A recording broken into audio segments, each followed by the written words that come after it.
You are listening to the Hiking Radio Network, where we talk the walk with shows by hikers about hikers for everybody.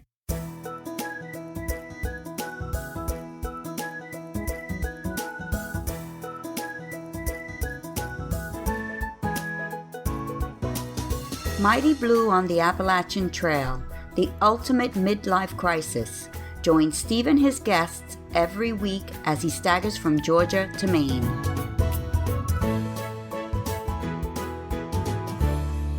Hey guys, it's good to be back with you all.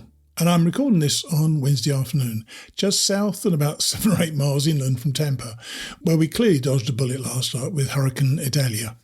The night was a bit breezy, we didn't lose power, and the garden got a good soaking, which it needed. Plenty of people had a tough time though, so I hope that any of you who may have been in the path of Idalia fared as well as I did. You're listening to Mighty Blue on the Appalachian Trail, the ultimate midlife crisis, and this is episode number 389. Our guest today is Steve Cole, who we heard from a couple of years ago when he was just starting out on his hiking career. He was talking to us about his Tour du Mont Blanc, and he hasn't stopped hiking since. Specifically, he did an 80 thru-hike in 2021, and we're going to be talking with him mainly about that today. Steve will be on in a moment. And in our Mighty Blue class of 2023, we catch up with all 4 of our remaining team members. Jessica Lang-Wright, who we couldn't speak with for last week's show, is back for an extended chat. Then we have Mary Marks, Joanne Flagg and Mark Carpenter. It's going to be another long show, as it will likely be over the next couple of weeks, with 2 of our team finishing in mid-September.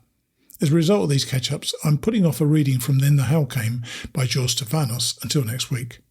So let's get to it. Here's Steve Cole, or Sweat Bucket.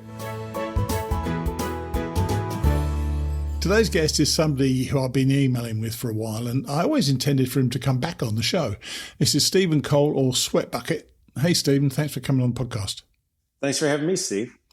And I said then about coming back on the show. You were on to talk about the Tour du Mont Blanc in April 2020, just when COVID was hitting us. And since then, well, you've had quite a few adventures, haven't you? Let's step back to before you went to even before you went to the TMB. Have you been a hiker most of your life? I have not. I didn't do any hiking until 2018, really. That was the first time I did any hiking. I played tennis, I played golf, and I used to run. I did some marathons and things. And my knees started to give me problems. So my doctor told me that I should probably give up the road running. And so I was looking for my next challenge. Right. And I had heard about this crazy trail up the East Coast. And it seemed interesting, so I started to look into it a little bit. Right. And I was attracted by the challenge of it all. So as a marathon runner, you said you've done marathons as well? I've done 6 of them. Oh, wow. So as a marathon runner, do you regard hiking almost as slowing down marathons? Essentially. I like the endurance aspect of it, the physical challenge. It's not like I wasn't a competitive runner, just looking to finish the distance. But I never was really a runner until a friend of mine told me about it. Right. And he asked me over at his house, and he showed me all these medals he had on the wall from finishing these marathons. And I said, that looks pretty cool. I got to do that. Is it a similar mental challenge? It is. It's not so much the physical aspect of it. It's the training. Because it takes months to train for it. And so the having a plan and getting out there every day and being committed to it is, I think, what attracted me to it. Well, that's to running, not to backpacking, is it? Did you plan? Did you make a plan and get physical and work out all the physical side of it before you got on the trail? I didn't. I was still relatively physically fit, but then I did do some specific training with a pack and some hiking trails and things a little bit before I got on the trail. Yeah, you know what? I've got to improve on that. I literally didn't pack my bag until the Monday I flew to Atlanta the second time. Absolutely ridiculous. Well, I knew that if I was going to start it, I was going to finish it, and I didn't want to start something that I was committed to finish until I was sure I was going to like it. Right. And so that's why I started off on a shorter trek. I found a company out of Asheville, North Carolina, as I live in North Carolina. That was Jennifer's. Jennifer Farr Davis, wasn't it? It is. It was, yep. So they had a 5-day hiking trip with a guide. And I said, that'll give me a good taste to see if I like it. Plus, I can learn about the gear and learn about the trail and how to cook for myself and, whatever else they need to know, and to see if I like it before I actually commit to doing something as crazy as 2,000 miles. And was it quite extensive? 5 days is quite a bit, especially if you don't like it straight away, isn't it? Really, because you're kind of in there. I suppose you could always go home. Where did you actually do that 5-day guided hike?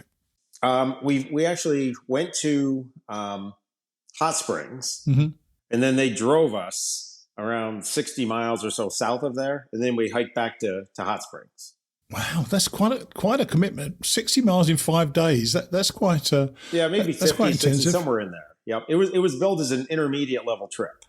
And actually, when we spoke before, Steve sent me a picture of the guide because I was convinced it was my buddy Karate Kid from my 2014 hike. Sadly, it wasn't because I know he worked there.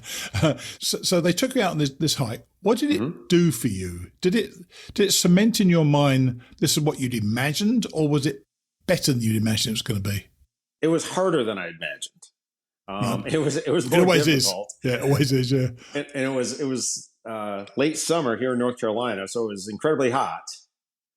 And that's where I was given my trail name, Sweat Bucket, on that trail, because the people had never seen a human being sweat that much. And they said they could just follow the trail of sweat up the trail. Dear me. And I wasn't happy with how I performed on it, and I kind of said, I've got to get better at this. Just my nature. And so I said, but that was the first thing I did, and I kind of got me hooked a little bit to be out sleeping in the woods and an endurance thing that took all day. So those 5 days, what was it doing for your soul? Was it making you feel this is the sort of thing I need to replace marathoning, or I can take this further? Because you mentioned earlier on that the AT was kind of in your mind anyway. Mm-hmm. It was something I thought I could take further because I was preparing to semi-retire and sell my company. And so I was kind of looking for what I was going to do, to fill my time and to challenge myself. And so I said, that if I could really do this entire trail, that would be kind of a remarkable adventure. So you thought the idea of doing it, there's a conversation always to be had with your better half. How does she approach this? Well, for the first year, she just said, well, yeah. I don't know if she thought I was really serious about doing it. Just kind of played along. And so then the following year is when I did the Mont Blanc hike. Yeah. And that was about 115, 120 miles, something of that nature. So that was kind of the next step to see if I could really want to do this. And then some friends and I, we did like the Virginia Triple Crown for a weekend, a little piece of the AT. Sure. And then when I was going to do the Camino, but then COVID hit. And so that trip got canceled. Yeah, no, hang on. I want to come to that. It's a bit about your wife because, this is something, an AT hike is a different story. It's a bigger length of thing. 5-day trip on the AT, no problem. Even the Camino, only about a month, so not too bad. Virginia Triple Crown a weekend.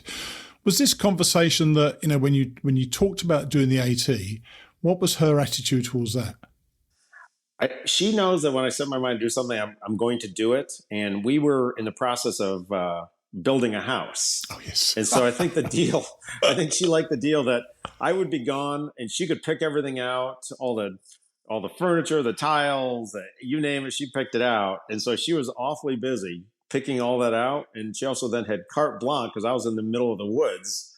And so anything she wanted, she could just get. And so, people talk about the cost of doing the AT. Nobody spent more on this AT than I did.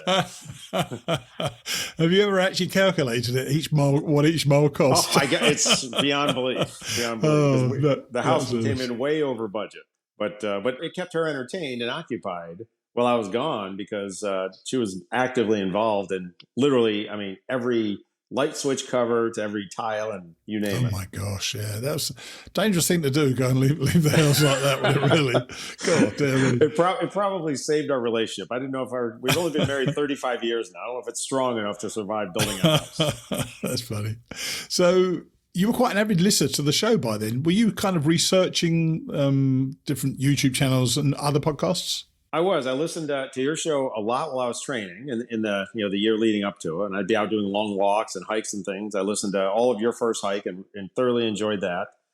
I watched a few different YouTube series That Elena Osborne does a great YouTube thing about the PCT. You sent me that, and I thought in my research today, I thought, you sent me a link, and I hadn't watched it. I thought I must have a quick look. Oh my God, it draws me in straight away. So it's unbelievable. I'm definitely going to watch it. Yeah, and I'm thinking of trying to get her on the show as well. So it should be remarkable. Yeah, she's quite something. But anyway, that's kind of by the by. So you came on the show and talked about the Tour du Mont Blanc, which is an interesting choice, by the way. It's nothing like the AT. It's nothing like out west either. So choosing the Tour du Mont Blanc, was that because it was a relatively short period of time? It was. I like the length of it, and we were planning on a trip overseas with some friends. We were planning on going up to the Baltic Sea on a cruise. And I said, well, I'll go do that, and then I'll fly up to Copenhagen and meet my wife and friends, and kind of. So that's how I did it. So I was looking for something overseas to do, and I wanted the most remarkable hike I could find, and I found a lot of people thought that was one of the most beautiful hikes in Europe. So that's why I chose that one. And you loved it, didn't you? I did. It was spectacular. Absolutely loved it. And then, of course, you had some more plans, and you were going to do quite a bit of hiking in 2020. So then COVID hit us, obviously. I say literally, virtually as you came on the show, when we were recording, it was just starting to take a hold in this country. What had your plans been for 2020 at that stage? So I think you were going to go on the Camino then, weren't you? We were. I was going to do the Camino there, and my wife and I are big tennis fans, and we were going to go watch the French Open for a couple of days and kind of combine it with a trip like that. And I would do the Camino, and then her and I would tool around France for a little while and go to tennis and so forth. And it got canceled, so we had to cancel all of that trip. And so then we were essentially locked in this country. So I said, well, I can't leave, and I want to do a lot of international travel, but I can't. So I guess this is the best time I'm ever going to have to do the AT, because I can't go anywhere else. So that's when I decided, let me switch my plans and do the AT. And so I did that in 2021. Yeah, but you didn't do nothing in 2020 either, did you? No, I did. I did the Virginia Triple Crown, the Foothills Trail, which is a great trail along the North Carolina-South Carolina border. And some friends and I, we went out and did the John Muir Trail as well. So is this becoming a bit of an obsession now? Probably. I'm not a half-in kind of person. I'm kind of an all-in. So now it's kind of become my obsession to find the next thing that I'm looking to do.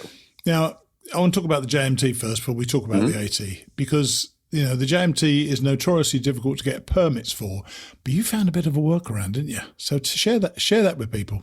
I did.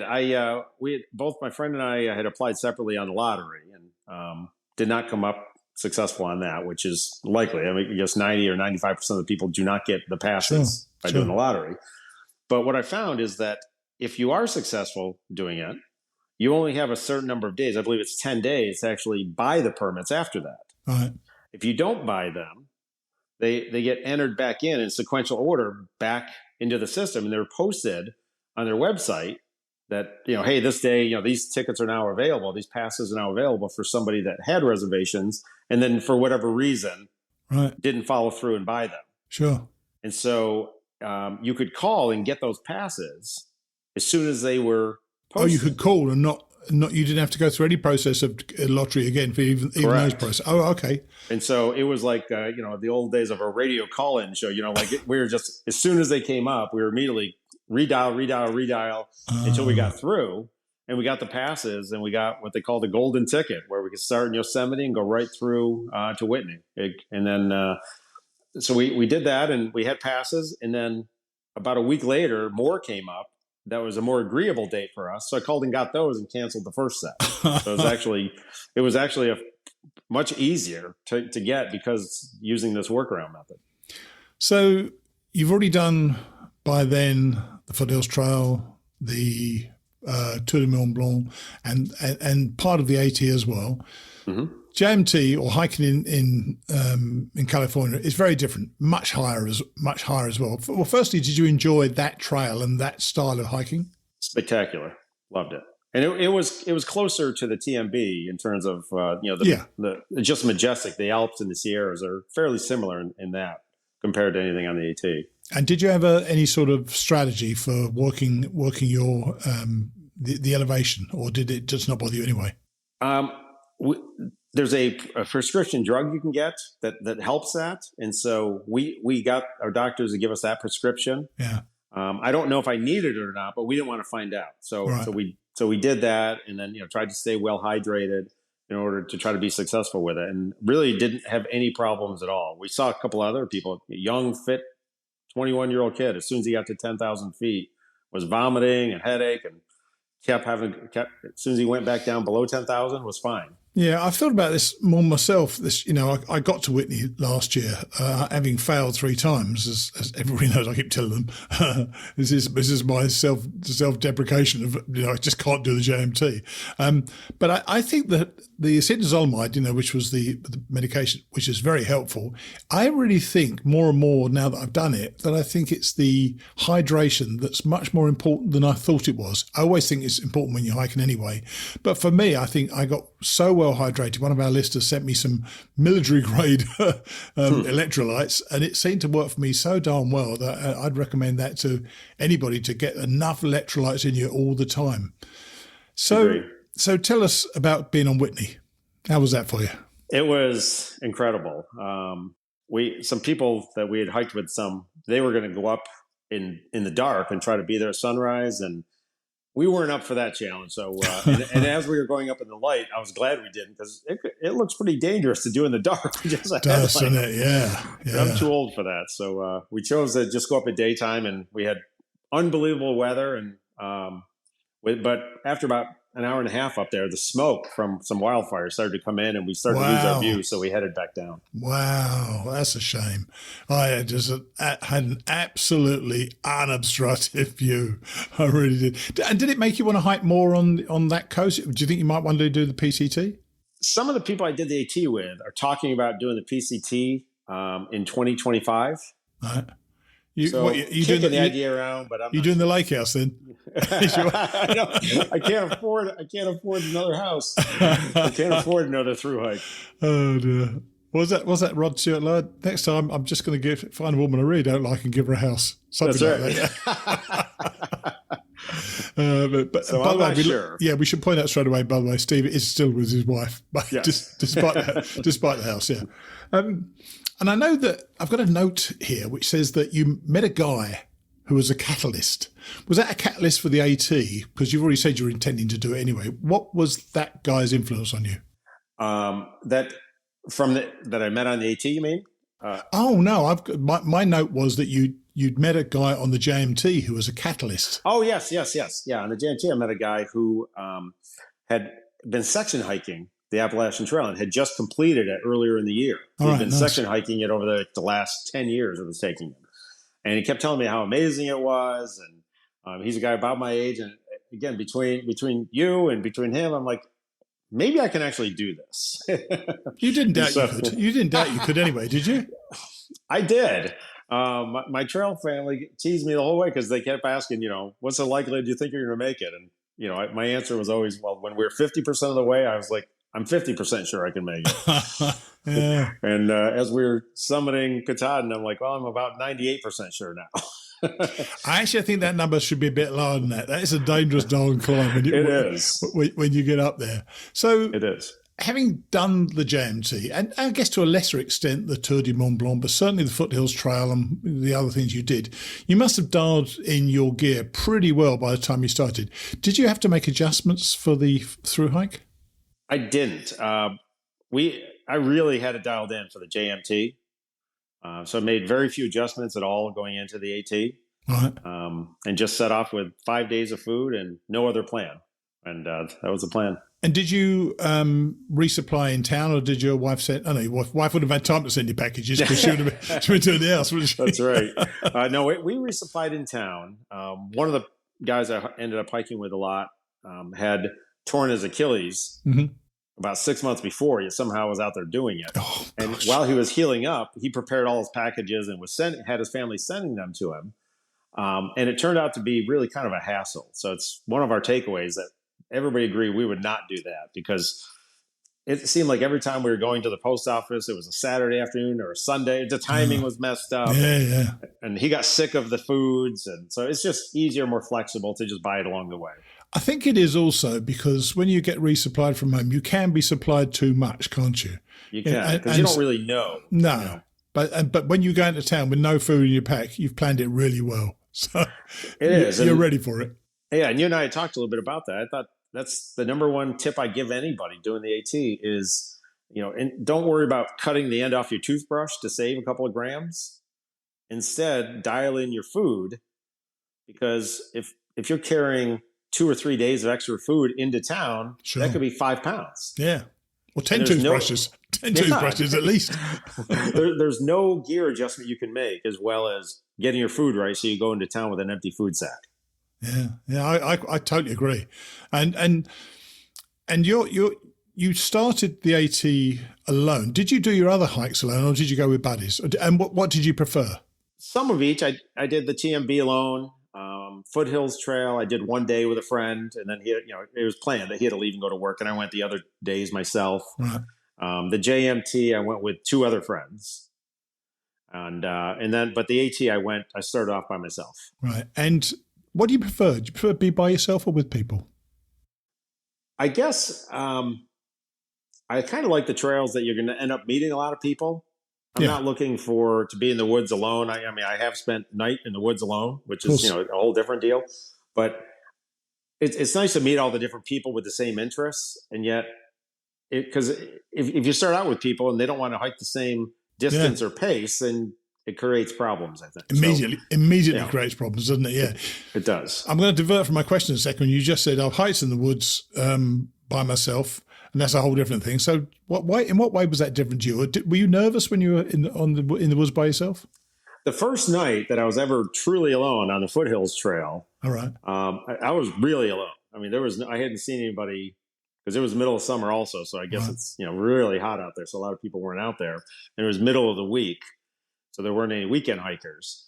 And I set up my tent and I was alone. And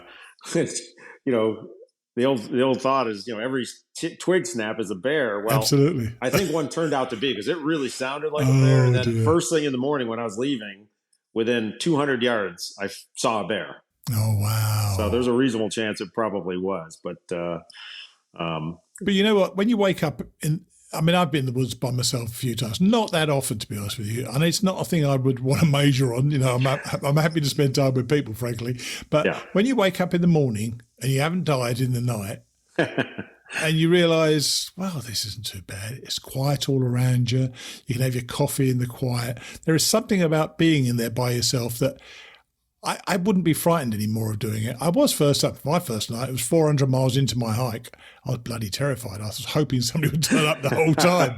But it was phenomenal. I loved it. But it's very different. It wouldn't bother me now, I don't think. But yeah, exactly. Yeah. And I've convinced myself that I have a bear-proof tent. Just on the logic that no bear's gotten into it yet, so it must be bear-proof. It must be. Well, you keep on believing that. Knock yourself out, man. That's right. And it's very different from hiking out west or in Europe, being on the trail. And I know you've been on the trail before, but Georgia is a bit of a slap in the face. It was to me both times anyway. What were those early days like for you? Were you getting used to the rhythm pretty quickly, or because you've been hiking so much? We did. I think, we started out fairly aggressive. We were doing 14s and 15s to start because we had prepared some for it. Yeah. And the real slap in the face, I think, came as soon as you crossed into North Carolina. Literally, that first couple of miles is really difficult, where you're using your hands on a couple of spots. But don't you think the mood you're in that day sometimes makes a difference to what that trail feels like as well, and the weather that's around you? I think we all see the trail. We all hike an entirely separate trail, even though we share the same piece of dirt, which I think is what makes it such a charming and a beautiful thing to be on. You must have hiked it differently to me. I can guarantee you did, even though we did the same miles. I think that's right. It's the experience is different for everybody. And I'm sure your 2 hikes were completely different. Absolutely. Both in the views, the people you met, the experience, everything must have been completely different. But you took, I'm sure being an athlete over the years, and you've done what you've done, and you were prepared with the hiking, and you were with people and so on. You took a bad fall. Tell us what happened to you, because the injury was quite a severe injury, wasn't it? It was. I took a number of falls. I think I broke 5 trekking poles over the course of the hike. Wow, that's something. Because I would fall hard and like fall right on my poles and break them, and I've got a tent that uses the trekking poles to support it.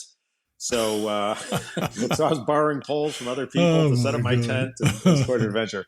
But on one particular fall, it's always the downhill that gets you. And going down, it was muddy and the pole stuck in the ground, and I slid, and I tore the rotator cuff in my shoulder. So what do you do? And what does that feel like, by the way? It sounds awful. I couldn't get off the ground on that side anymore. Like, that's even a bad start. To get out of my tent, I couldn't push off the ground to get myself onto my feet like on a normal day. Good Lord. So as soon as I got done trail, within a few weeks, I was in surgery, and it took the recovery from that was longer than it took to hike the trail. So I still had about 800 miles to go when I tore the rotator cuff.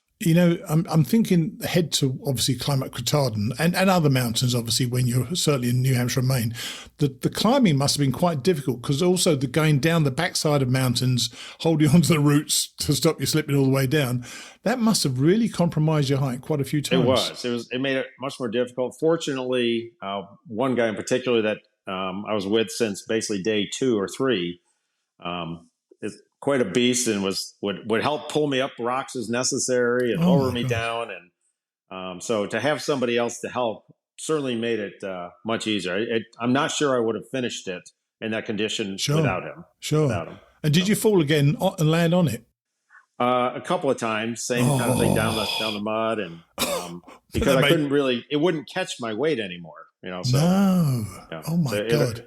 It hurt. It was I bet bad. that made you wince a few times. It did. And you mentioned hiking with a guy. You got a trail family pretty darn quickly, didn't you? We did. I met 2 guys within a few days, and then along the way we picked up a few others. And it was an interesting trail family, because we had somebody was 19 years old, somebody was in their 20s, somebody was in their 30s. The other gentleman I just spoke of, who was in his 40s. Sure. Me in my 50s, and one guy had just turned 60.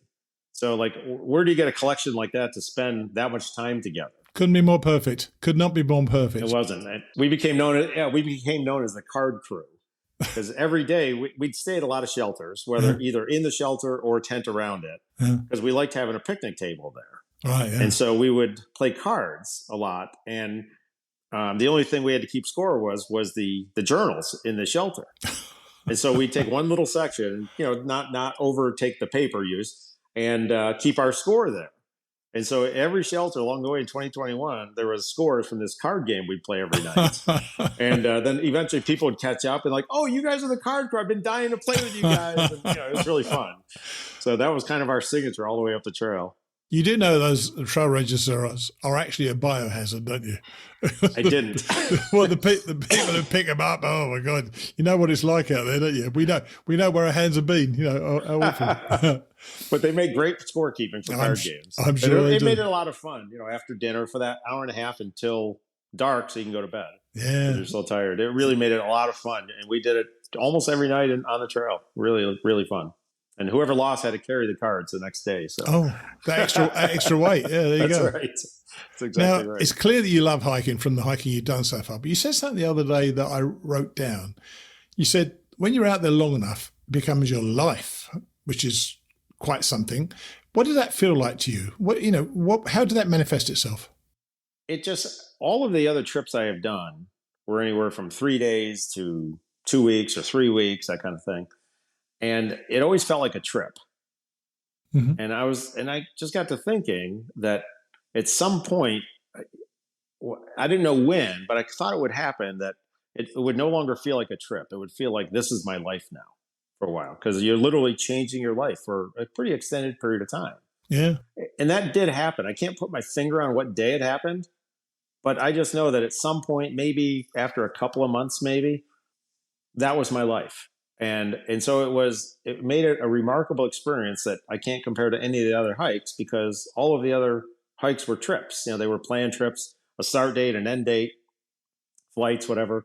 But this was changing your life for a period of time in just a wonderful way. I was about to say, once you accept it as your life, you have to be happy in your life at that stage, don't you? You do. And we were. It was, we think about it every day. Of course. And you always will. Yeah, the family's in touch. Every few months we'll do a Zoom call together. We got together a couple months ago, went out to Woods Hole Hostel, hiked for a day, and then did Trail Magic for a day. Perfect. It was, when you have less possessions than any other time in your life, and you're probably happier than any other time in your life. And did those changes come back to your current life? It was unusual because when I came back, the house was sold. We were in a temporary house. I had none of my own possessions. I was like between homes. It really was an odd adjustment period. Sure. Yeah, I bet it was. And then I was in surgery, and then I'm sitting in somebody else's house, and I can't even go for walks because you can't, because in case you fall. So physical activity is down. I'm not in my own house. I don't have any stuff with it. It was an odd time, difficult time. Yeah. Have you readjusted now to life back in your super duper house? I have. We did. The house came out great, but we did kind of get rid of a lot of the clutter, a lot of the stuff. I like, it made me want to have even less stuff around. Yeah, isn't that interesting? Does for most of us. Yeah, it does for most of us, I think. Yeah. And I know you had a very special moment on the trail because you said it turns out that your worst day on the trail turned out to be one of your best memories, which I think is a great way of looking at what was a pretty bad day, wasn't it? So share that. We had two of us, my kind of ride or die guy, Monkey, we'd gotten separated from the group just because somebody had to go into town. I forget all the reasons. And then they were going to hike a slack pack with these other group of people for one day. And so it was just the two of us hiking this day. And it was a torrential rain day. And everything was wet. It had rained the previous day. And we missed a turn. So we had to hike an extra 2 or 3 miles to get where we were going. It was one of the, I was already hurt, but it was one of the days where I took another fall, broke another pole. And I just had it, I just had reached my emotional limit. I just had it. It was done. And we finally found a place to camp. And Monkey somehow built a fire just by everything being wet. Yeah. His wife had, in a care package, had sent a bottle of bourbon. That's a proper care package. The rains finally stopped. And so we had a fire, we had bourbon, we had a little food, and we set our stuff out to dry, and we sat there and drank and laughed and talked, just the two of us, because we'd been used to having 4 or 5 people around all the time. It's just the two of us, nobody around for miles. Yeah. And he really kind of saved me and took care of me that day and made it right. And it turned out to be wonderful, except for I almost burned my shoes up. We had set our shoes around the rocks near the fire pit we had constructed to dry everything out. And because of the bourbon, I don't know, we weren't really paying attention. And we looked over and my shoes were on fire. I ran over, put them out. But by that time, the shoelaces had totally burned off. The edges around the shoe, the tongue had totally burnt up. Impressive. If we had gotten there 45 seconds or a minute later, I would have had no shoes. That was funny. And so Monkey took part of his rope from the bear bag and made me shoelaces. And man, he was your savior. Bourbon and shoelaces. Bourbon and shoelaces. So it was a horrible day, but turned out to be one of my most memorable days. And he's an amazing guy. He did save me. How'd you feel next morning? I felt fortunate and grateful that I wasn't hiking out in my Crocs. Funny. Now, that would have been bad. When you got to Katahdin, were you ready for it to be over? Because I know that you were a pretty low ebb in, of all places, Connecticut. Mm-hmm.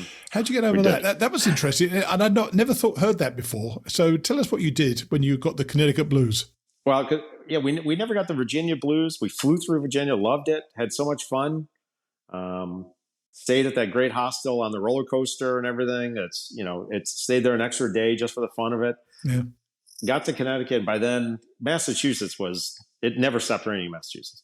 So, get to Connecticut and we were mentally burned out. Everybody's just kind of a little mentally burned out. Sure. And so we we were out getting our food, and I saw a bowling alley, and I convinced everybody, I said, let's take a zero and let's spend the afternoon bowling. And that afternoon, instead of drying out gear, fixing gear, buying food, it's all about the hike. Sure. It was everything but hiking. It was just, a couple of beers and pizza and bowling for an afternoon. And it just seemed to recharge everybody's emotional batteries by doing something totally unrelated to hiking for the day. And that kind of propelled us forward the rest of the way. Really, it was an unbelievable how something as dumb as bowling could just recharge everybody's batteries emotionally.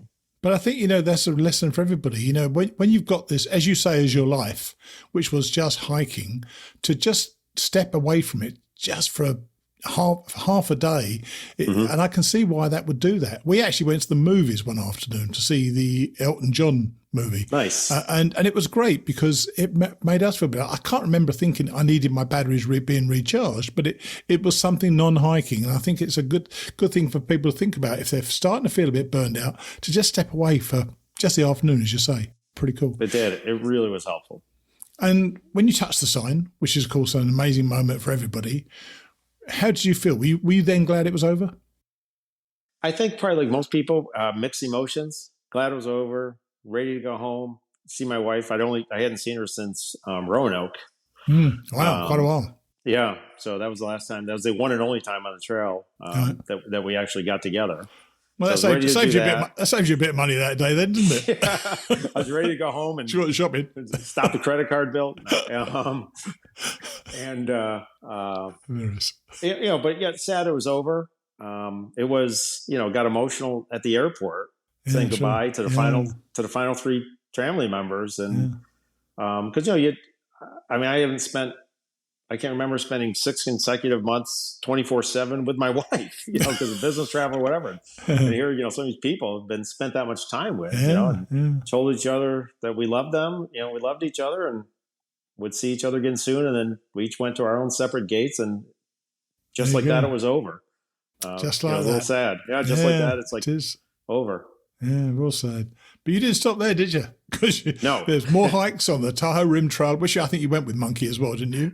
He did. He came out and 2 other friends, and which was great because he had never, prior to the AT, he grew up in Georgia, and now he lives in Jacksonville, Florida. Prior to the AT, he had never been north of Atlanta or south of Orlando in his life. Wow. And then he went up the East Coast, and then I made him go out to the West Coast and see the Sierras. And so we did the Tahoe Rim Trail, which was exceptional. And then this past January, I went and did the O-Trek down in Patagonia, down in Chile. How long was that? That was amazing. I wanted to find something in the Southern Hemisphere so I could do it in the winter. Sure. To get away and break up the winter. So that was an amazing trip. And again, I'm just looking for the best hikes I can find. I don't want to hike just a hike. I want to start, a finish, like this is an accomplishment, and with the most unbelievable scenery I can find in the world. Because I don't know, you never know what hike is going to be your last. Absolutely. And did the Camino fit that, by the way, for you? It did. So then this year, I just got back a week or so ago from doing the Camino over in Spain. And you went with family, didn't you? I did. My wife and I went to, we finally did our trip to Paris and to the French Open tennis. And then she flew home, and I was able to do the Camino with my son and my daughter-in-law. They're 34.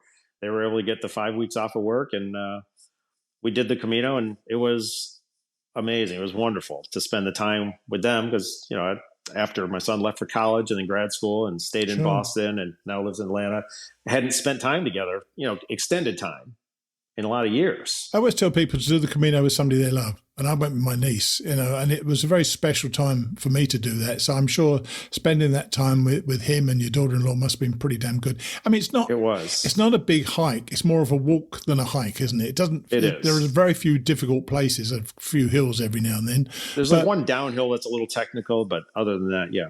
Generally, it's pretty good. Did you enjoy the architecture out there? We did. We loved everything about it. We even loved the meseta. The long flat. I did. People hate it. We love. I know. I love that as well. Especially when you're going along the meseta when it's nice and flat, and suddenly you just dip down into a town, don't you? You can't see it until you're on the town virtually, can you? You just have this little dip down. Wow. And these towns are tiny, and they're just wonderful. Yeah, they've all got a beautiful church. They all do. We went in all of them as well, by the way. We did too. So what's next? I'm a little depressed. I don't have anything actually on the calendar. So I've thought about Kilimanjaro. Wow. So I'm thinking about that. That looks like no fun at all to me personally. Absolutely not at all. Like Everest doesn't look like any fun. No. I will never do that. But Kilimanjaro looks pretty interesting. Interesting. I'm thinking about doing the Te Aurora in New Zealand. Right. Nice.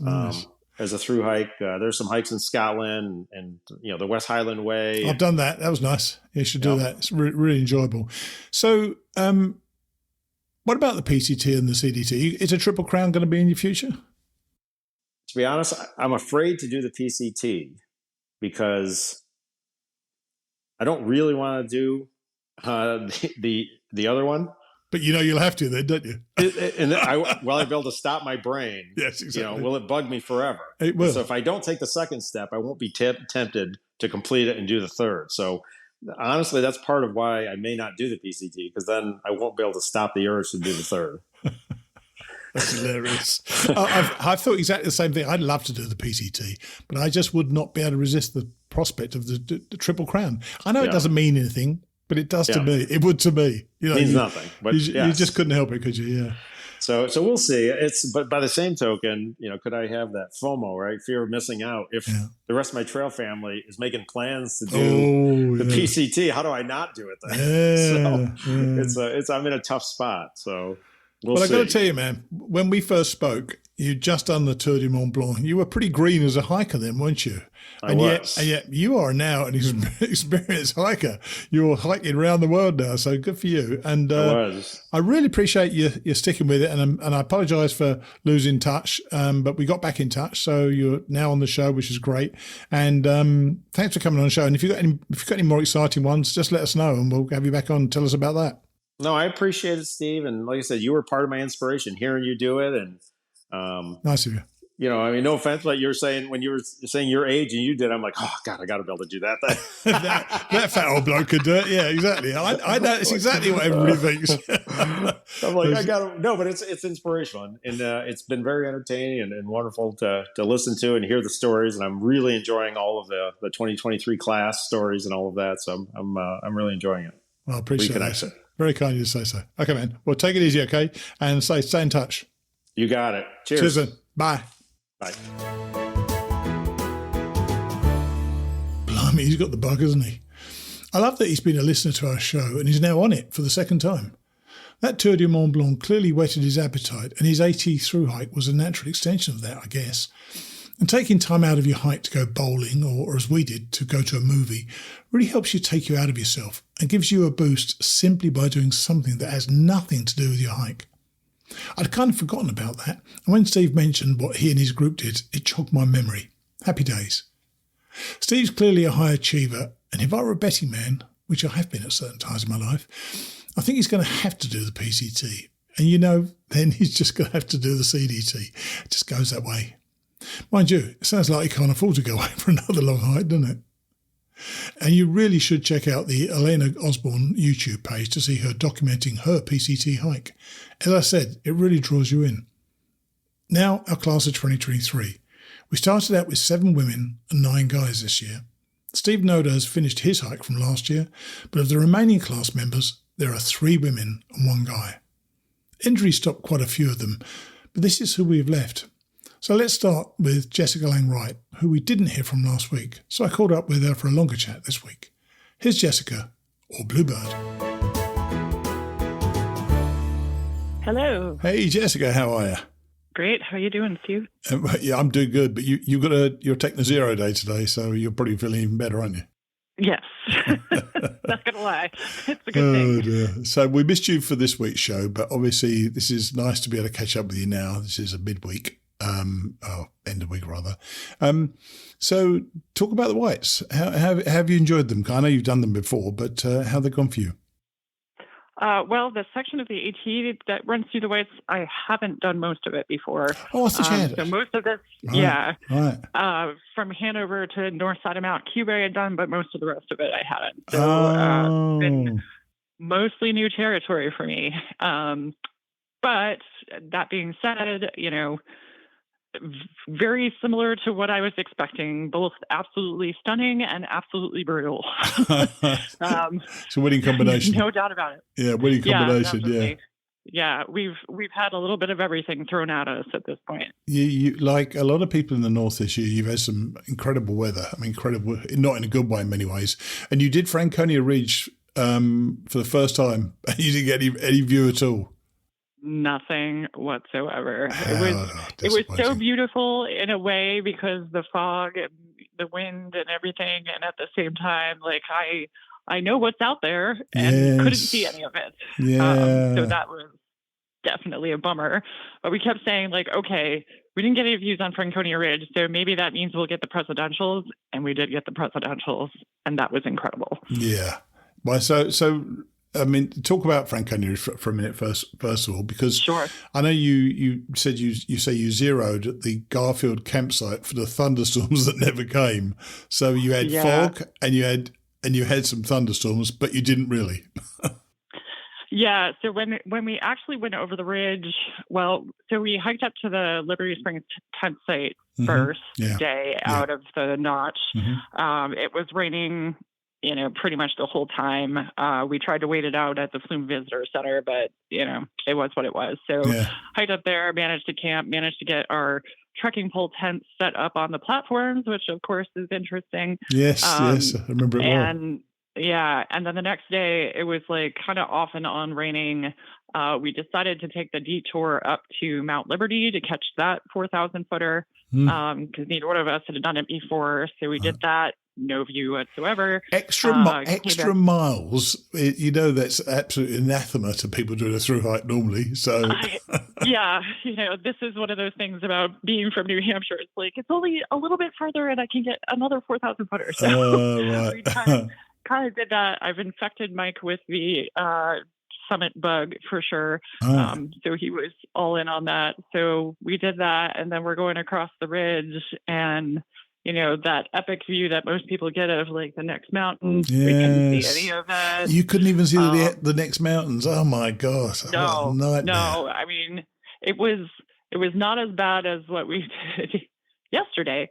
But it was pretty badly sucked in. So, we didn't get that ridgeline view. You couldn't see the next peak coming. No. The rain was kind of off and on, but it wasn't bad. In a lot of ways, if it had to be socked in, at least it wasn't like dangerously windy or crazy rain sideways or anything like that. It must have been kind of almost spooky, not spooky up there, but if it's in the fog and it's not windy, it must be kind of a little bit eerie up there, isn't it?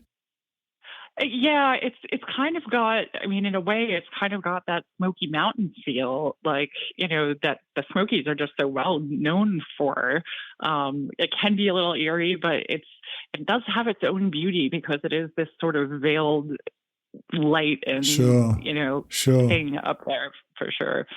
But we made it to Garfield campsite that day. And then the next day they were predicting like pretty bad thunderstorms. So we decided to stay put because, you're up high still. So you stayed in the camp, you zeroed in a campsite? Yes. Oh my Again.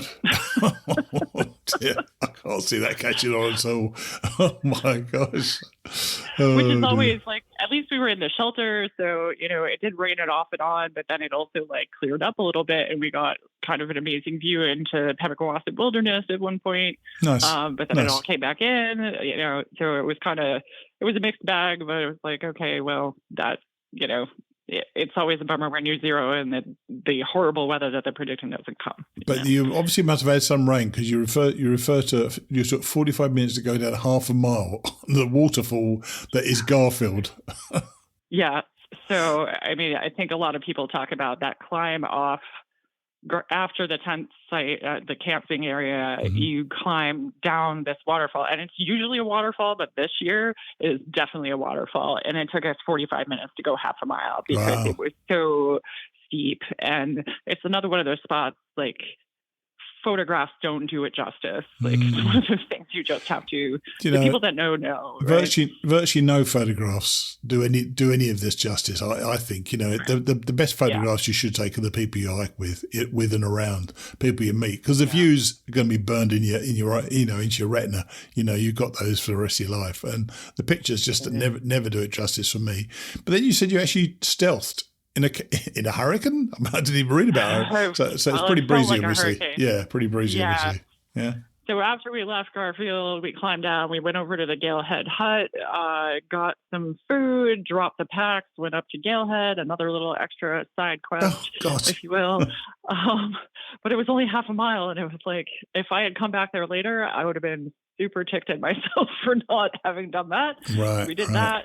And then this was a Saturday. So by the time we got to South Twin, that was all socked in. You couldn't see anything. Dear, and then there's not a lot of camping options in the area. And the closest campsite is a good mile or so off the AT is the Guyot shelter and campsite. But it's a Saturday in the Whites in the summer. By the time we got over there, it was like a frat party had broken out at this place. There were just hordes of people, and most of them not through hikers, which was kind of interesting. But with the proximity to the bonds, it's kind of understood. But so we had to go down to the shelter to get water because that was the only water around. The shelter was full. In fact, one of the volunteers was saying people were complaining because there were so many people packed in the shelter, to which, of course, the two of us are saying, well, if they don't want to be in the shelter, we'd be happy to be in the shelter right now. Because it had started raining and it was really deteriorating at that point. All the tent platforms were full, so they were putting people in overflow sites. And even the overflow sites were full. And the caretaker was just like, yeah, go back up and go wherever you need to go. And we basically got this very not level and probably slightly illegal campsite past, even like a quarter mile past that shelter. And the wind howled all night long. Yeah, I find that strong winds when you're inside a tent is pretty nerve-wracking, isn't it? You can see that everything blowing around. Everything blowing. You worry about trees going down as well. Have you seen any trees go down? I haven't seen any, but I've definitely heard more than I ever have in my life. Wow. It's one of those things, I guess, where if you're in the woods long enough, you're going to hear them. So, Now we got to the bit in the text, which of course is the bit I'm most interested in, which is Mike's Disney princess moment. I have no idea what that meant. I didn't get the cultural reference, so you better tell me about that. Okay, so this is another one of those things that it's not leave no trace, but people do it. So in the Whites, there are these gray jays that are unfortunately very used to people feeding them. You basically hold out your hand on certain summits and they will land in your hand and take whatever you have to give them. And of course you see this all over social media and stuff. And he had seen this beforehand. And I was like, don't worry, we're going to get you your Disney princess moment. Right. So we get up to another side adventure, Zealand. And there were like three of them up there, and they just almost immediately started swooping down to get fed. So it's pretty wild. They're not like sparrow size. They're a little bigger, and to have this wild animal just land in your hand and look at you expecting something it's pretty crazy. Oh, so you didn't actually give them any food? I won't say that. No. I won't confirm or deny. As long as you didn't give them a Snickers. Yeah, definitely did not give them a Snickers. So. That wouldn't be good, right? So you mentioned the weather broke and you went over the presidentials, because that climb up Webster Cliffs, which is I guess the start of the presidentials, is pretty awesome, isn't it? But then you get up there and you're on that bare rock and you got these great view down. You started getting good views then, didn't you? Oh, absolutely. And for me, as somebody local, the weirdest thing for me was looking down on some of the peaks that I have done in the past. Right, yes. There's a very popular hike in Crawford Notch called Mount Willard that is up to a cliff face that has this beautiful view down Crawford Notch. and we were above that and looking down on it, which was just crazy. Like my brain couldn't kind of get my head around that for a little while. Being high up is something you don't get used to, I think. You know, for me, the thing that I remember always is looking down on cloud. That to me is something I just never got used to, and being high up is just wonderful. And then you had and then you went to Mount Washington, which is always an interesting one. How was that climb up? Because you don't normally get great weather up there. Was it pretty good up there? It was an absolutely perfect day for it. Beautiful. Absolutely perfect. And I had done Mount Washington before, but I had done it from the other side. Right. So it was, again, a different experience of just being from another angle and looking at some of the other peaks from a different angle. And like I said, absolutely clear skies, which is typically, unheard of. Like Mount Washington's almost always in the clouds. I think they say like 20 days a year it's not in the clouds, and there were no clouds. Lovely. The other thing that was super nice about that, my dad drove all the way up from New York to see me on top of Mount Washington, which was super cool. How cool is that? How cool is that? Yeah. He must be proud of you, because I know you miss your parents, but he must have been proud of you to see you up the top of Mount Washington, because he knows with the drive up there it's a bit of a schlep to walk up there, doesn't he? It sure is, yeah. I was also kidding around with him when I found out it was happening. Like, oh, so you're going to summit Mount Washington with me? He's like, only if I can drive. So you then said after that there's that epic climb down to Madison Hut, Madison Spring, which I love that hike. It's a great place. And then you got that great climb up Madison. But talk about you said you had amazing times talking to the crew, because you did work for Stay. So talk us through that. Yeah, so by the time we got over to Madison the next day, we were feeling pretty beat up, because that side of Mount Washington and stuff, it's trying on your ankles and knees, let's just say. So when we got to Madison, we inquired about work for Stay, and there were actually 2 spaces available. So we took them, which was really cool. So we got to hear one of the talks by one of the hut crew, and then the deal with the work for Stay is that after the dinner is served, if there's any leftovers, they typically feed it to the thru-hikers, which is a mutual benefit. They don't have to pack it out. Because, that's right. Yeah. For anybody who's not familiar with it, like all of the fresh food and the trash and everything has to be packed out by these people that are on the hut crew. Did you see the backpack contraption they wear when they go down? They're amazing, aren't they? Isn't that incredible? They are amazing. Yeah, those kind of old-fashioned wooden frame Yes, packs. yeah. They actually talked a little bit about that in the talk that we listened to, because the way they strap things onto that, it's like it doesn't have a hip belt, right? So they end up holding the bottom of the frame, but it's supposed to help them with leverage kind of getting uphill, supposedly, which they were like, sometimes it's better than others, for sure. Help being a relative term, I think. Yeah, exactly. So, we got to talk to them about that, and then the dinner got done, and they gave us a little bit of work to do, and the work was very minimal. We kept asking, like, do you have anything else for us to do? Like, we should be doing more for this. But then afterwards they were like, oh my God, we are so sorry. Like, the people just about ate all the food. So they ended up heating up leftovers for us, which was super kind and sweet of them to do. But again, also a benefit to them, because they don't have to pack out wasted food and whatever. And then we just ended up having a conversation with the people that worked there, and, just learning more about their experience doing it. Some people had only been there for 1 season. Some people had been there for 5 seasons. Just talking about their kind of day-to-day and what brought them there. And they were very curious about why we were doing what we were doing. And it was just a really fun time talking to them and getting to know them for a little while. And at that hut, apparently, and this is the serendipity of the trail, you ran into the woman who saved you in the Smokies after that terrible time you had in the Smokies. How did you realize it was her, or did she realize it was you? Because that night in Smokies, you probably didn't realize what was up and what was down, did you? Yeah, I have some very fuzzy memories of who was there and who was not. And along the trail, since we got to New Hampshire, we've run into a few people that were in that shelter that night, which, it takes me a minute sometimes, but then I realized who they were. Yeah. So when we camped at Nauman tent site, we ran into somebody who had been there that night. And I asked him if this woman was still on the trail or around, or if he knew. And he had told me that she had been hiking with her son, who was fairly young, I think early teens, and that she and her son had gotten off trail, but she had come back. Oh, so nice.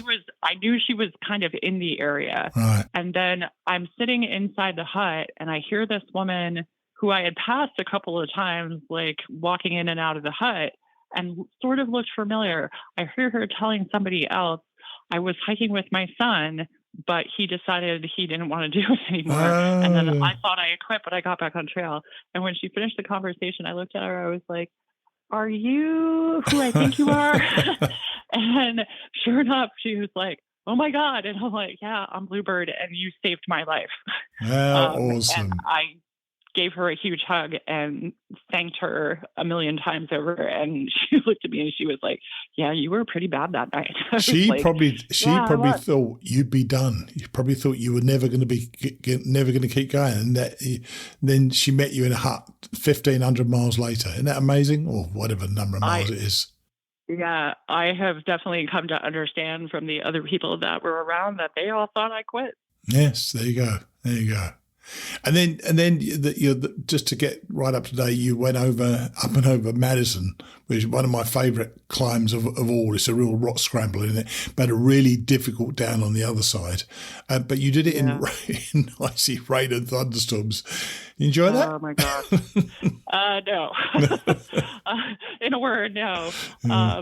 At least from the hut, it was only a half a mile to the summit, but we started out fairly early in the morning because, of course, we slept on the floor in the hut, and then you got to be out before they serve breakfast. Yeah, sure. So we got up and we got moving fairly early. We started up and we were very optimistic. Started with the rain jacket, but not the rain pants. Well, within probably 10 minutes, the rain pants were on. Within like 100 yards of climbing up, the hut was gone. You couldn't see it. It was that foggy. God, we were hiking cairn to cairn, and then the rain started sideways. And I don't think it was hailing, but it sure seemed icy and it was stinging and driving sideways. It was pretty bad. It was one of those times where it's like, if I was day hiking, I would not be out here right now. But it's the downs are tough hiking. though. But it's the down though, isn't it? Yeah. The tough. I mean, getting up Madison is fun though, isn't it? Don't you think it's an exciting climb? Anyway, maybe it was the weather was so bad. Perhaps you didn't find it as exciting as I did because I had lovely weather. But it's the down that I found so difficult. And I know certainly I spoke to Mark Carpenter last week, and I spoke to Mary Marks, and they'd both done it just last week as well, or a week before last, something like that. So how was the climb down for you? It was really hard and it was really scary.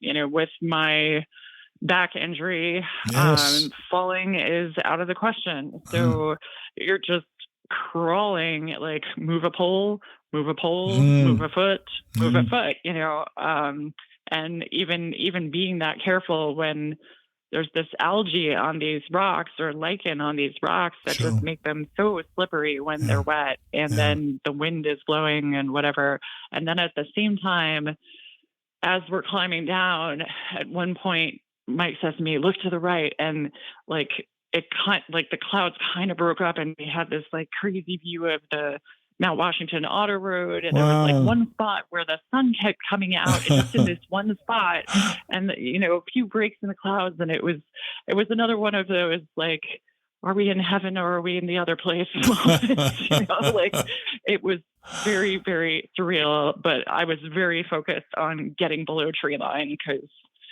that's the thing around here. Like, at least if you can get below tree line, you're not the highest thing around. And they were predicting thunderstorms for later in the day. And luckily we were below tree line once we started hearing the thunder rolling around in that valley, which was something within itself. But it was a tough day. It was a very tough day. So you've got Maine coming up soon. How far are you from Maine now? I think we're, so I know the next stretch from Pinkham to Gorham is like 20 miles. Right, And then yes. like right after that. That's right, I don't know how many yeah. miles off the top of my head, but it's close. Awesome. Well, look, this has been a good catch up. You always give great notes. So it's really helpful for me to know what's been going on. And I say we'll keep trying to catch up with you, but just keep going. And next time we speak to you, you're going to be in Maine. Yeah, we will. Right, say hi to Mike for me. All right, and we'll speak soon. Okay. All right, sounds good. Cheers, Jessica. Bye. Bye. It's that serendipity of the trail again, true trail magic, by meeting the woman who kept her on track by looking after her in Smokies. How wonderful that they were able to meet up nearly 2,000 miles later. And didn't she sound so much better? I'm not sure if it was seeing her dad or the familiarity of the hiking up there, but she sounded more positive and happier than she seemed for a couple of months. She's back on it, and all of that doubt seems to have dissipated. Before we hear from Mary Marks, I wanted to thank the people who keep me on the air. This week, our monthly donors are Jessica Diaz, Hugh Ickareth, Melanie Swisher, Justin Mullins, Small World IFT, gotta love that name, and Kevin Eastman. Thanks, guys. We could not do this without you. And if you're getting value out of our podcasts, or the podcasts on our network, in fact, why not recognise the value we share with you for a donation? You can do it plenty of ways, though the easiest seems to be from the donate button on our hikingradionetwork.com website. I hope that you feel that we've earned it. Now, let's catch up with the indomitable Mary Marks, or Poppins. Hey, Mary, how are you? I'm good, thanks. Well, you texted me, and I texted you back, you betcha, because that was one of those automated responses. I've never said you betcha in my life. Oh, dear. So last time we spoke, you were just about to go into Rangeley, and I told you I thought there were some great places to go to. You actually had a lobster roll, so why wouldn't you? So talk us through that. Oh, the lobster roll. Well, when in Maine, you must, absolutely, have their cuisine. A lobster roll. It was on this little 4-inch roll, toasted, just filled with mostly claw meat, and they mix it with mayonnaise, nice. And it's just to die for. Yeah, I bet. But that wasn't your main reason for going into Rangeley, though, was it? You were going for a medical visit. So what's happening? I did. I went to a medical center. When this wetness on the trail for weeks at a time, your feet are just never get a chance to dry out except at nighttime and, sure. and maybe on a day off. Sure. And I ended up with, layman terms, it would be called trench foot. She said it was like a contact dermatitis / fungus.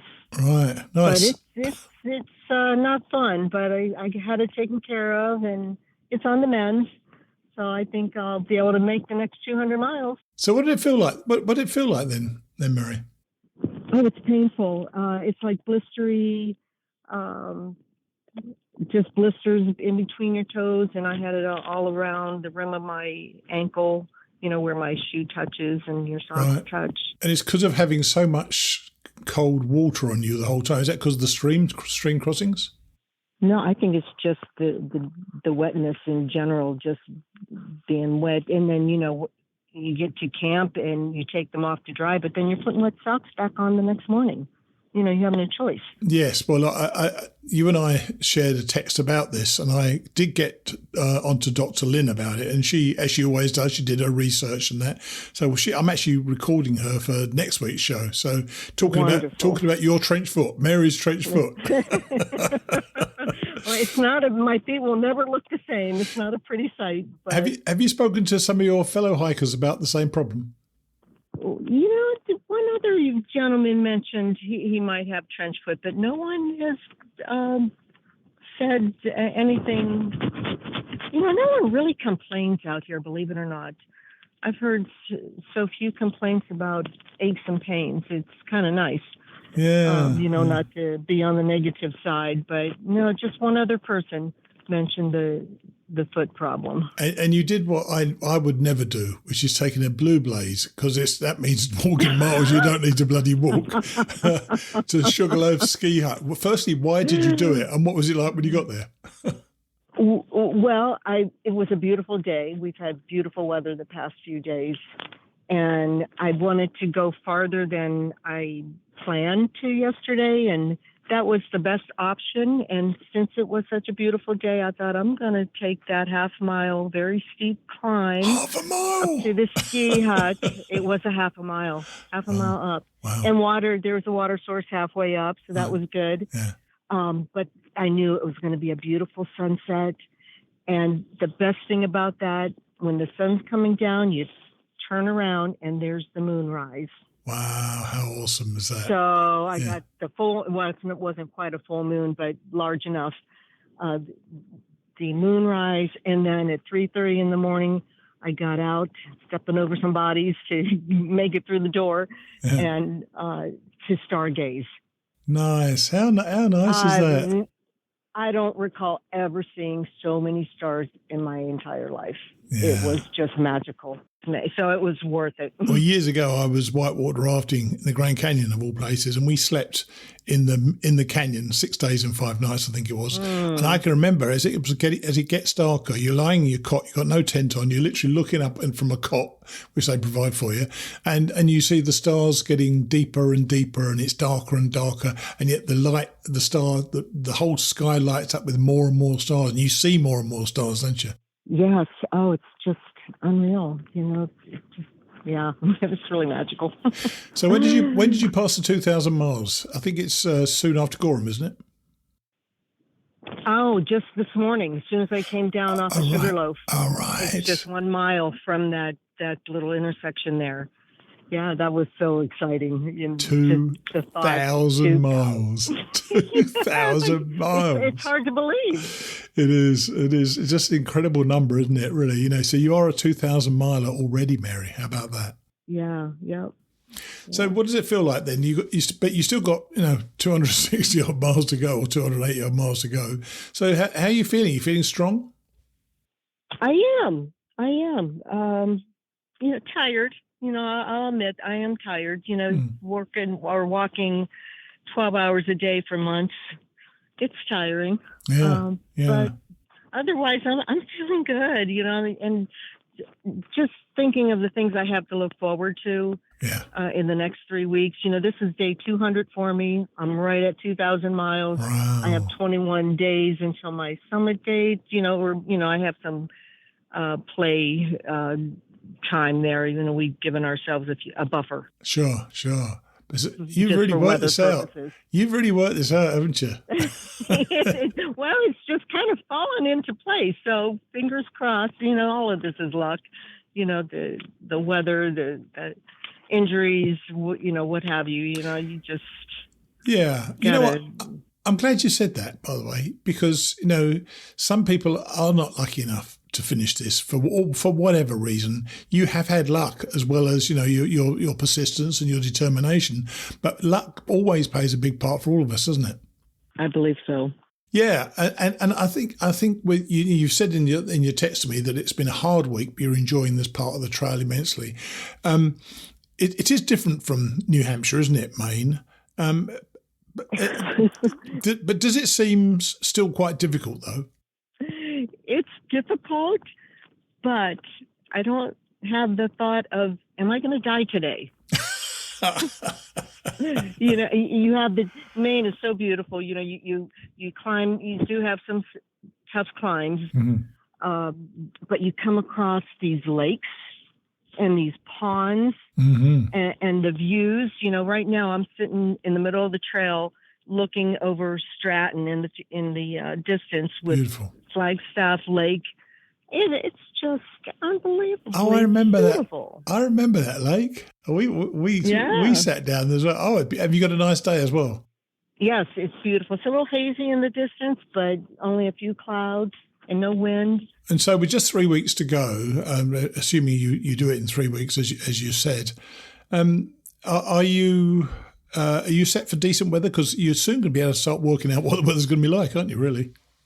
Yeah, I haven't looked that far ahead. I'm afraid to, Oh. because it is what it is, and I'm hoping that, just fingers crossed, that it's going to hold off and be a decent week. And when you finish, I think that, and I may be wrong on this, I finished on September the 29th first time, and the leaves started changing about 2 weeks before that.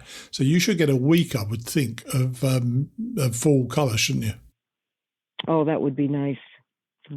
With all this rain, people are saying that it's already starting to change. I did see one tree that was all red today. Right. And yeah, I think I might get a little touch of the fall. That's super. That's super. Well, look, as always, so pleased to see you going well. You've actually already elicited a part of next week's show by getting Lynn to learn about trench feet. And I think that's so important. Yeah, you know what? Funny enough, I hadn't thought about it, but and I've read what she's written, and it makes a lot of sense to me. So I won't spoil it. And okay. You'll have to listen. Forward to listening. You'll have to listen next week. Most definitely. All right, Mary. Okay. Well, enjoy your hike, and I'll speak to you soon. Okay. Thanks, Steve. Take care. Cheers then. Bye. Bye-bye. Now that's what I call planning. Mary expected to average around 10 miles a day when she started. So on day 200, she passes the 2,000 mile mark. You cannot plan better than that. And I loved her relative view of Maine and New Hampshire. She said, I don't have the thought of, am I going to die today?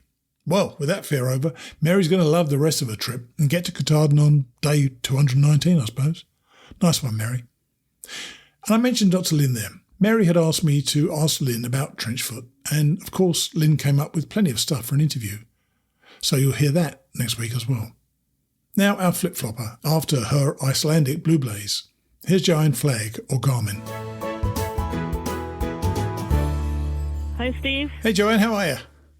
Good. How are you? I think I'm okay. We got a hurricane coming our way, so it's recording it in the morning is a good thing.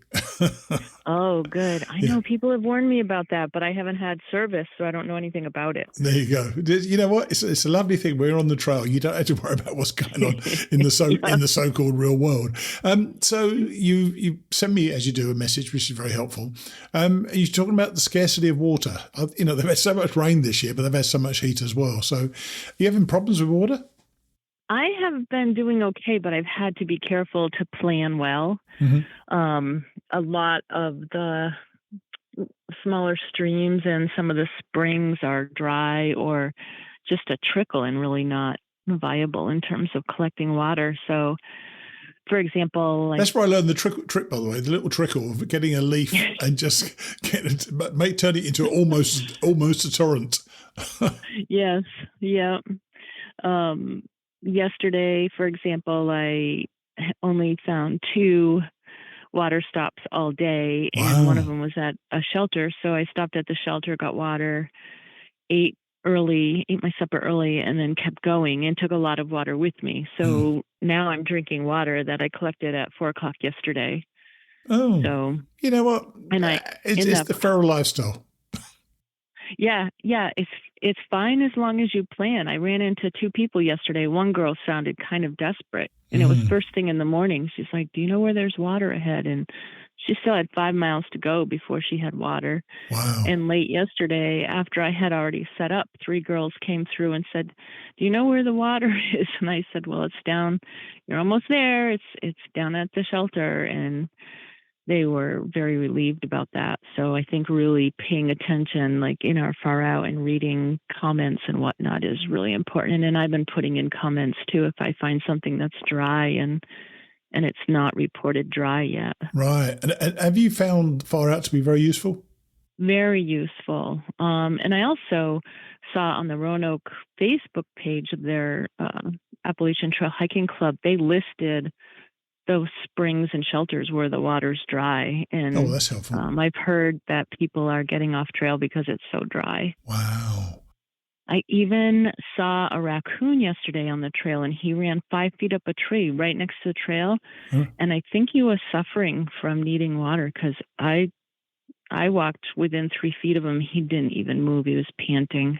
Wow, that's kind of frightening, actually. And, it was one of the times I learned the importance of water was being on the trail and literally running out, and I started to panic, and that becomes a self-fulfilling prophecy, doesn't it, really? The more you worry about it, the more you're going to panic, the more you're going to panic, the more you're going to worry about it.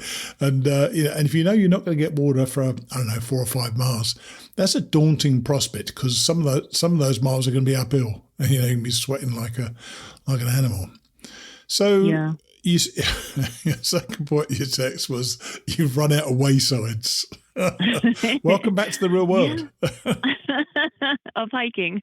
Exactly. Yes. So you missed them already? Oh, they were pretty fun to hit a wayside every other day or so and have a big old cheeseburger. And I love the blackberry shakes and cobblers with ice cream, and it was just easy and fun and right there without having to go into town to shuttle or any of those logistics. I know that some bears tended to hang around near the waysides in the hope of getting some food, because they obviously know there's food there as well. Did you see any bears near the waysides? No, I didn't. I haven't seen any since that first one. Oh, dear. Now, we're not going to tell people when you're out here, because obviously for your own security, but where are you now? Because this will go out whenever it goes out, and you could be 3 or 4 days behind or ahead, so it doesn't really matter. How many miles are you into it so far? I am out of Shenandoah National Park. Oh, right. Nice. Did you enjoy Shenandoah? I personally loved it. Did you enjoy it? I did. It's the trail is so sweet. Yes. I came from New Hampshire and Maine, so towards the end of it was a little bit steeper. So I think more of that's probably coming. I'm not sure as I get to the higher mountains down below. Yes, but that's okay. That's good. Right, so pretty smooth. And you've talked about there being peaks without views, which I'm afraid is a bit of a common occurrence, especially now you've got leaves in the trees as well. Yeah, well, a couple of funny things about that is my first day in the park, I was all ornery because I wanted some views, like where's those blue mountains, and I didn't like it that the hikers are putting in all this work to hike, but then we had to walk to a car pull-off on Skyline Drive to see a view. Yes, I'm like, what is this? And then when I went to the visitor center, I learned that the Appalachian Trail was more on the ridge, and then they moved it. The CCC moved it lower so they could build the Skyline Drive more up on the ridge. So I was like, okay, so I was feeling something real, but I have seen some really nice views from the trail up on Bear Fence. Rock Scramble was a little blue blaze. And the other day I was up on Black Rock, which was beautiful from up there. Yeah. I remember Black Rock. It's funny. I remember being in those, what do you call them? In Britain, we call them lay-bys, where cars just pull over and stop. You call them car pullovers, or whatever you called it anyway. The lookouts. Yeah. What always made me laugh was people pulling up to the lookouts, literally pressing the electric window button to open the window and taking a picture from inside the car of the view they were seeing. I feel they didn't get the full in-nature experience, don't you?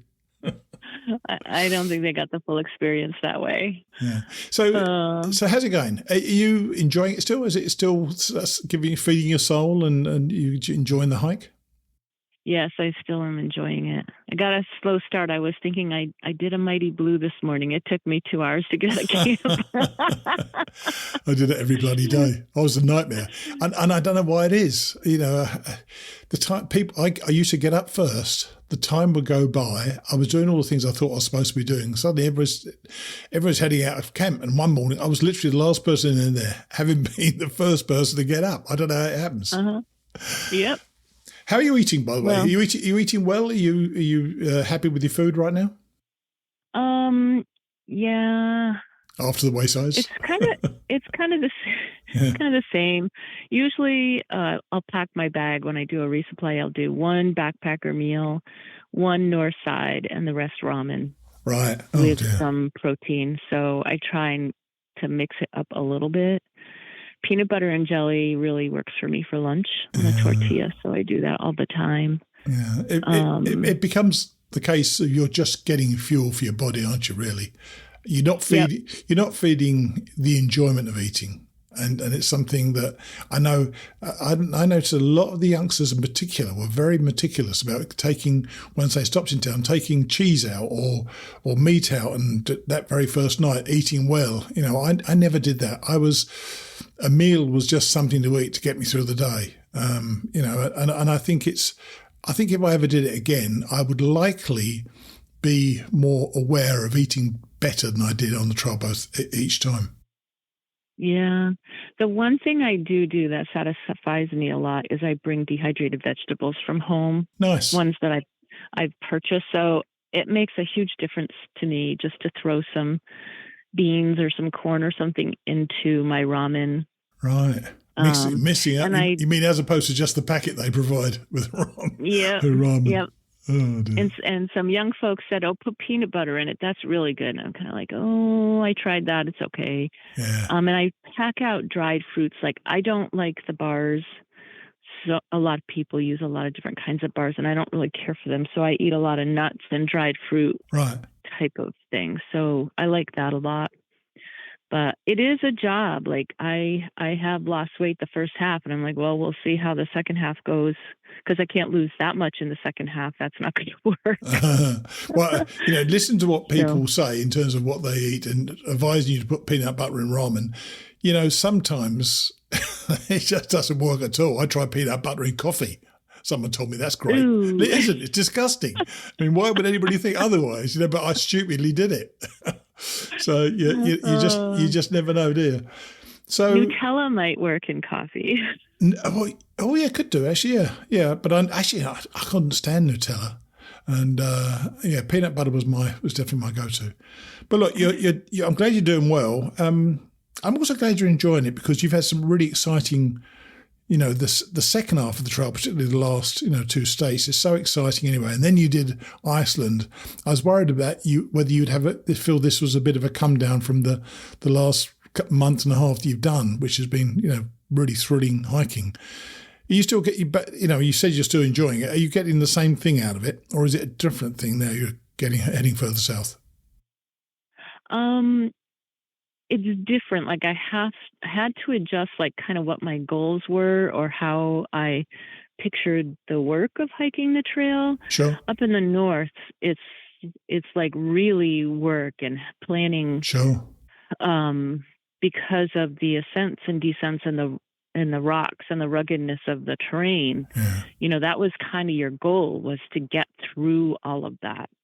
So down here, it's more like watching the scenery go by. And I've started noticing like the little bugs and animals and things again. And nice. And looking a little closer at the nature. I woke up in the middle of the night last night for some reason and put my light on. And I think there was a stick bug on my backpack, because it stays in my vestibule. Right. And I'm like, and so many spiders. I'm like, maybe I shouldn't turn my flashlight on in the night. Yes, if you don't see them, they're not there. Right. Oh dear. But it's almost in some ways more relaxing, and almost I have to push myself more to not be lazy about it. Yeah, in a way. It's funny. Once again, we've talked about this. It's about the managing your hike and managing your own expectations and making sure it's working for you. You've still got to enjoy this. This shouldn't be. You shouldn't be hiking the next, 700 or 800 miles. I don't know how many miles you got to go, but you shouldn't be hiking all those miles and not enjoying it. So if you're finding different things in it, I think that's a really good plan, to be looking for different things out there. Yeah, sure. Well, look, yep, it works. Well, thanks for catching up again. Pleased to see you're still moving forward, and we'll speak next week, okay? Sounds great. Thanks, Steve. Cheers, Joanne. Bye. Bye. She's finished with the waysides. These really are an opportunity to gorge yourself through the shinies, and you should never pass them up. Joanne certainly didn't. And that lack of water must be worrying. It's one of the lessons I took away from my first hike: the importance of water, and more particularly, up-to-date info on where and how available the water is. Joanne mentioned Far Out, and I wanted to reinforce that. It's a dynamic app that improves with more people contributing to the knowledge within it. You can plan your day around the availability so that you don't get caught out. 5 miles away from water when you're thirsty already can be a desperate time. I know that from experience. And just before we catch up with Mark Carpenter for our final Class of 23 member, keep sending suggestions for our 400th episode, coming up in mid to late November. I've had quite a few, and I'm thinking about all of them. I'm also going to be needing another book to read on the show, so if you know one that you think our listeners might like, email me at steve@hikingradionetwork.com with your suggestion, and I'll try to get permission to read it. Now, Mark Carpenter, or Heimlich, bumps into another of our class members in Stratton, Maine. The sound isn't great, as he had a tricky connection, but I think I've edited it sufficiently to make it work. Here's Mark. Okay, so how are you feeling then, Mark? I'm hanging in there. I think my body's feeling the 2,000 miles. It should be. It's meant to feel 2,000 miles, isn't it, really? So where are you now? I think you're in Stratton. You said you're going to be in Stratton today. So how's that, how's the last few days been? Because I know you went through the Mahoosuc Notch just after we spoke last time. So, right. You got to share that experience, which I always think is fun. Oh, yeah, the Mahoosuc Notch. I thought it was a blast. Yeah. Reminded me of my childhood, bouncing from rocks to rocks and climbing up and over and under. It was fun. I enjoyed it. Did you do it by yourself or did you do it with somebody? Because you're with somebody, aren't you? You were hiking with somebody, weren't you? Yeah, I'm by myself again. Partner had to take a few days off, I was going through by myself. Of course, there were some young hikers just kind of breezing right by me. It's ridiculous, isn't it? It's it is frightening how some of these youngsters go through those trickier things and so on.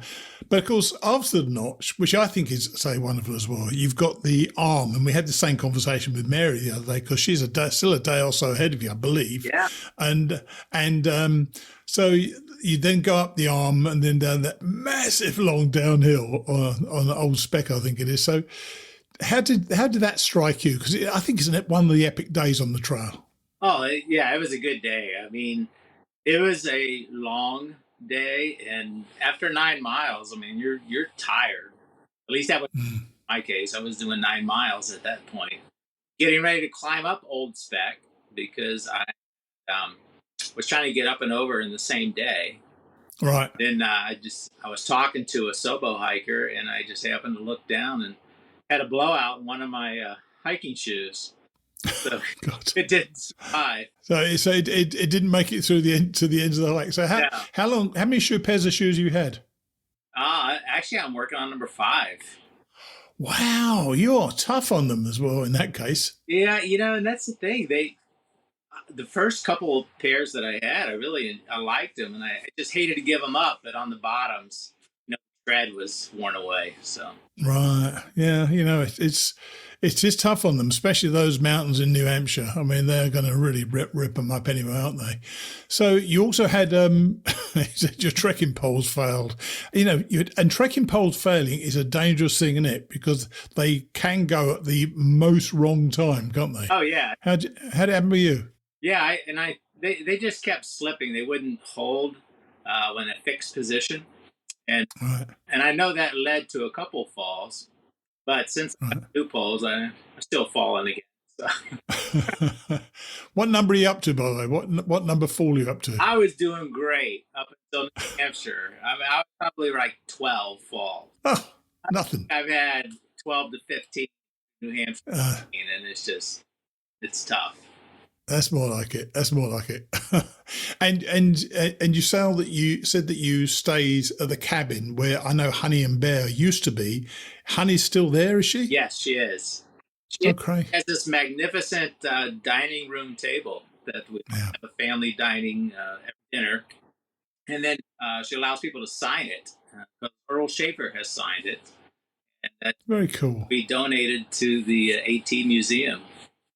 That is so cool. I remember very clearly, I stayed there for 2 nights, maybe 3 nights, and you said you stayed for 3 nights as well.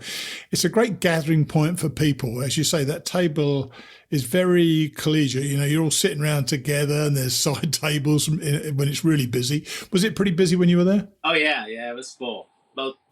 All 3 nights, actually, it was full. And I hesitate to ask, but I'm going to ask, how is she? She's doing great. Is she? Really, oh, bless her. Cooks the meals, yeah. Does she really still? Does she got who's helping there this year? She got sort of regular people. She's got a former hiker kitchen sink, and then she nice thing. Her son helps, and then another lady. Very cool. And so they it says here that you stayed there 3 nights as well, but then they shuttle you to Bethel to get your repaired poles, and then slack pack you 2 days, which is a real treat in it being slack packed, and you went over one of my favourite. It's almost, to me, it's one of the iconic views in my mind that gets less play than most, which is Baldpate Mountain. Yeah, I had a glorious day. Great. I couldn't ask for a better day when I went up Baldpate. I really took my time and made some calls, ate a couple times. I was really taking it all in. Yeah. The weather was magnificent. It's just a big, huge white slab of granite, isn't it? Or I think it's granite, but it's this massive white slab. And I know that one of the times I went, I had some rain, and that would have concerned me if I'd gone over there in bad weather. But you say you had decent weather, but then you had second day you slept pat was all rain. So tell us about that. Yeah, the next day I was. So the first day with Baldpate, it was a slack pack of like 20 miles. It was fabulous. The next 13 miles, and I was doing it southbound, so I would finish with Old Blue. Right. But I think there was 12 hikers staying at the cabin, and only four of us went out because all the other people that stayed, they saw the rain. So, it was just coming down in buckets, and it was like the trail was just water. I just gave up, and there's no way to keep my shoes dry, so I was just fording right through. It was like a waterfall coming down Old Spec on both sides. It was first time I had experienced something like that. Right. Yeah. And then you got into Rangeley, which I love, by the way. Mary told me in an earlier segment on the show that she had a lobster roll in Rangeley. So she said when in Maine, because there's great eating options there, isn't there? Yeah. Unfortunately, I didn't get a lobster roll. You got to do things like that. So, what mile are you now? You're at Stratton. Where are you staying, by the way? I am staying at the Maine Roadhouse. Okay. Fantastic hostel. I don't think it was there maybe it was there when I hiked, but I certainly didn't go there. I stayed at the hostel next to the Wolf Inn in Stratton. Have you been to the Wolf Inn? Yeah, we went into town today to do a little resupply, and I saw the Wolf Inn. And was that like a motel then? No, there was a motel just across the road from me, which is where I stayed. A lady called Sue ran the motel. Okay. So as I understand it, the people that run the Maine Roadhouse also run that hotel now. Oh, right. Interesting. Okay, so I good for them. See the other hostel, but who I did see is I went in to get resupply. I saw Mary. Oh, did you? That's fantastic. At the same time, how coincidental that was. That's good. That's very cool. Actually, if you're going to stay in Stratton, try go to eat at the Wolf Inn. I know they had one when I was there. I had a wolf burger 2 consecutive nights, and I literally wolfed it down each time as well. It was bloody marvelous. I suspect it wasn't real wolf, but you know what I mean. So you were married then the same miles. What mile is that? Stratton's how many miles now? It's just like 2006, 2009. There's a special time in it, don't you think so? This is that time you need to be really living in the moment, because this is going to be over soon. I mean, Mary got to mile 2000 on day 200, and she said she was going to do 10 miles a day. She could not be more perfect with the timing. You'll probably get there before her in that case, because you're doing bigger miles, I think. What's your date to finish? Currently, well, that's where I'm in a quandary in a sense, where my youngest son wants to summit with me. Oh, of course, yeah, that's but right. He has a work event, which is, I don't know if I can get to the summit date before that. I may have to just settle for after, Right. just so we don't have any hiccups. Wow. So I don't know. So it's either going to be like I'm thinking like the 12th or the 16th. Whichever way you look at it, it's coming to an end fast. So try to just stay in that moment, because these are special times, and they're always going to be special times. You're going to remember this part of your trip forever. I think of it every bloody day. I think of the whole trail every day, but I think of Maine, particularly in those last miles. I know I'm getting there. I know I'm going to make it, unless I'm really unlucky and fall. So you're going to make it as well, and you're fit enough and strong enough, and it's the time to really enjoy it, isn't it? So just stay well. Don't blow out any more bloody shoes. I don't want to. That's a challenge. I think I've noticed here in Maine is that when it rains, it has rained a lot. The roots, the rocks, it's like ice. And it is so slick, and it's hard to find a place to put your foot if you're not stepping on a root or a rock. So, oh God. Well, look, good. I'm glad we were able to catch up, and I'm going to try and get this out before we lose power tonight, if we do. And I suspect we're going to be okay now. But yeah, so stay well, stay healthy, and I'll speak to you next week. Okay. Oh, sounds great. Thanks, Steve. Bye. Bye. He's loving it, isn't he? We actually had a face-to-face interview over the internet, and he looks really well, though he's clearly lost quite a bit of weight. But man, he is happy. So that's it today. We're all caught up. 2 of our class members will be heading up Katahdin in the next 2 or 3 weeks. So these are exciting times for them and for me, while our other 2 still have plenty of miles to do, but both seem strong. It's all shaping up well for some epic finishes. I'll see you next week.